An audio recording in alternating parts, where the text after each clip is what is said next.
Hey everyone, it's Miss Sandy here. Welcome to my channel.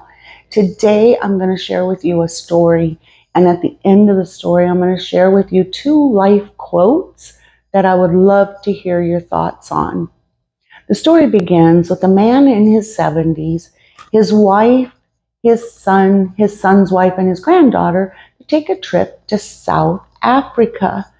Now, one day while they were there, they decided to go to a national park and do some exploring and have an adventure. This park was known to have elephants, giraffes, other wildlife that is in that area. And so they go and they find the perfect spot to just set up camp. While the other people are taking everything out of the vehicles and setting the camp up, the grandfather and the daughter decide to go do a little exploring. And so they walk down to the riverside and they're walking back and forth and they see a sandbar on the other side. They decide they want to go see what's over there. And they find a perfect crossing spot. The water was about knee height. There was very little to no current. And so they proceed to go across. Now the granddaughter makes it to the sandbar. The grandfather decides he wants to go around the sandbar and come up the back side of it. And so he starts proceeding down the river. The river was about 400 feet wide. The water was dark and murky. You couldn't see to the bottom. And he starts walking down. And as he's walking further downriver, the water gets a little higher. It goes from knee height to thigh height to waist height. And he's walking along, step, step, sand, step, step, sand, step, sand, step, sand, step. It wasn't sand.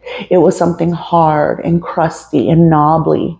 And he realized in a split second that he had stepped on a crocodile. Now, this crocodile didn't waste any time. He swung around, locked his jaws on the man's leg. The man could feel his flesh being torn.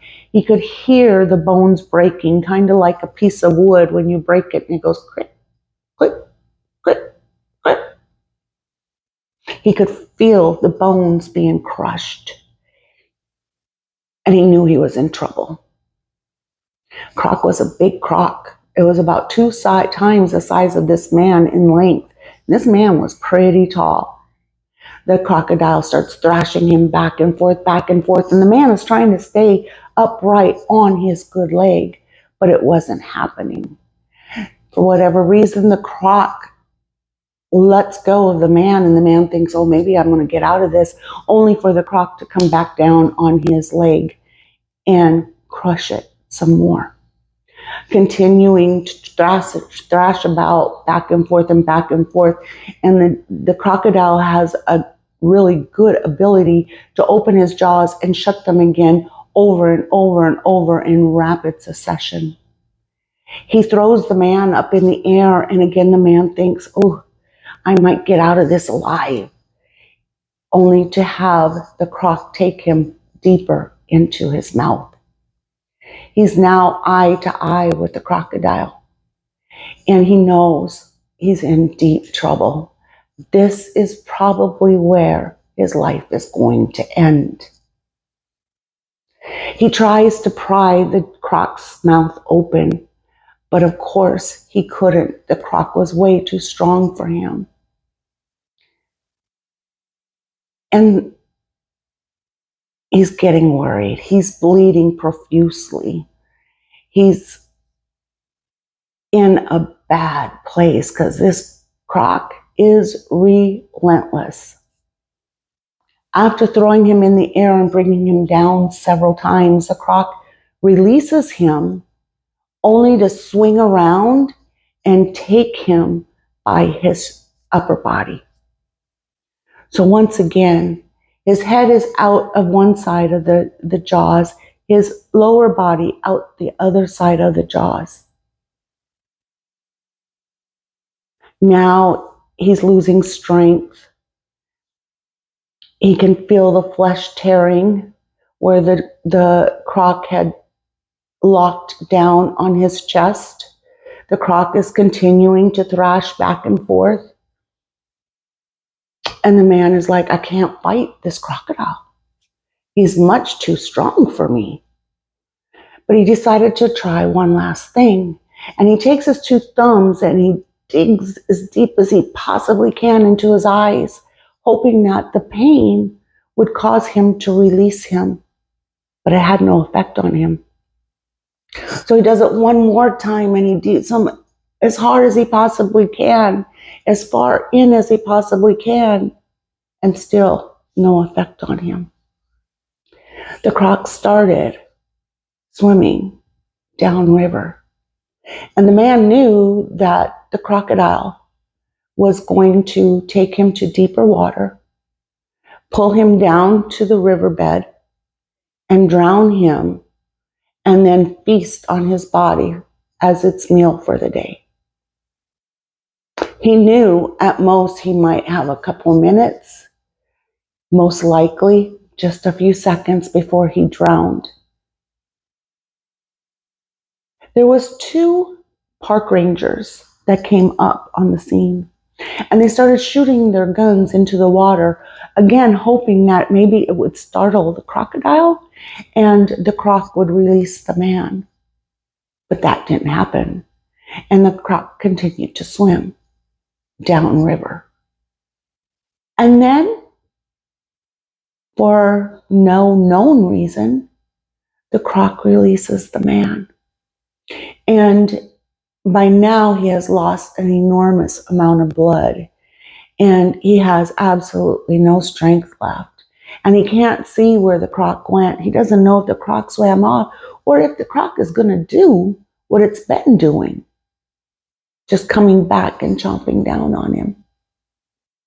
One of the park rangers waded out into the river and pulled the man to Riverside. They immediately start to administer first aid to him, but he is spurting out blood all over the place, and he has already lost a lot of blood. And they're like, he's going to bleed out. But they had to try their best. And so they start putting pressure on the different places where they see the man is losing the most blood. The ambulance comes, and he has 2 hours of a ride to get to the closest hospital. This man has been through this horrific experience, and he's rescued. The ambulance comes, and now he has to wait another 2 hours before getting some real help. They make it to the hospital, and once he gets in the hospital, he blacks out. And he wakes up 14 days later. When he wakes up, all of his family's there, all of his kids, his grandkids, their spouses, everyone's there. And he realizes something really bad happened.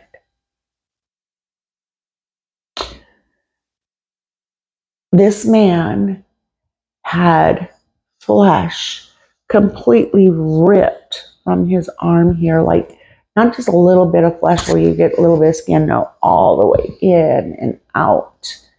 He had a broken sternum, and the sternum was pushed and crushed into his lung. He had a punctured lung. He had 6 ribs, 2 of which were broken in multiple places. He had his leg amputated. They could not save it. It's several puncture wounds all over his body, plus several other things that needed to be dealt with. This man didn't stay in the hospital for days or even weeks. He stayed in the hospital in a strange country for months. Months. What amazes me most is the man's attitude when he got out of this. He didn't come out of it bitter. He didn't come out of it angry. He didn't come out of it saying, why me? In fact, he said, I don't blame the croc. The crocodile was doing what crocodiles do. I was in his terrain. I just happened to be in the wrong place at the wrong time. Amazing. And he came out with two things that he came out of this with. And I'm going to share with you those two things. But first, I just want to ask you, if you like this video, please click the like button. I sure would appreciate it. Also, click the subscribe button. I would love to have you to be a part of this community. And then don't forget that little notification button. And that way you won't miss any new videos. And now, the two things that he came out of this with. The first thing is he's learned to make every heartbeat count. I'm just going to repeat it because I think it's kind of profound. He's learned to make every heartbeat count. Wow. You know what? I think I take advantage of my heart beating.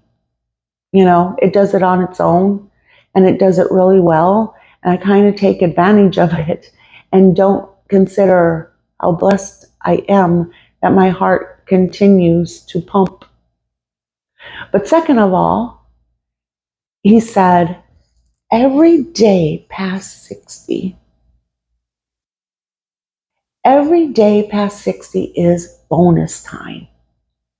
Now, you know, we all know, no matter what age we are, at some point in time, our days here on earth are going to come to an end. For some people, it's early. For some people, it's midlife. And for others, they live a complete full life. But I know for myself, since I've turned 60, I'm 61 now, but since I've turned 60, the fact that I have limited amount of days left is just a little bit more real. And I'm sure once I turn 70, it's going to be a little more real. And man, if I make it to 80, I'm on a whole lot of bonus time. And forget about 90. If I turn 90, my kids will need all the prayers they can get. But for sure, we know then every day that we wake up is bonus time. So I figure now, even now at 61, every day that I wake up to a new day is bonus time. It's a bonus day. And so I ask myself the questions. If I truly believe this, would I live my life differently? If I were to make every heartbeat count, if I were to be thankful and grateful for every bonus day, would I live my life differently? And if I would, how? And that's what I've been pondering lately. I would love to hear your thoughts on this. Please say hi in the comments. Share your thoughts on these two sayings. Let me know what you think. And, you know, for today, go make every heartbeat count and live your bonus time to the fullest.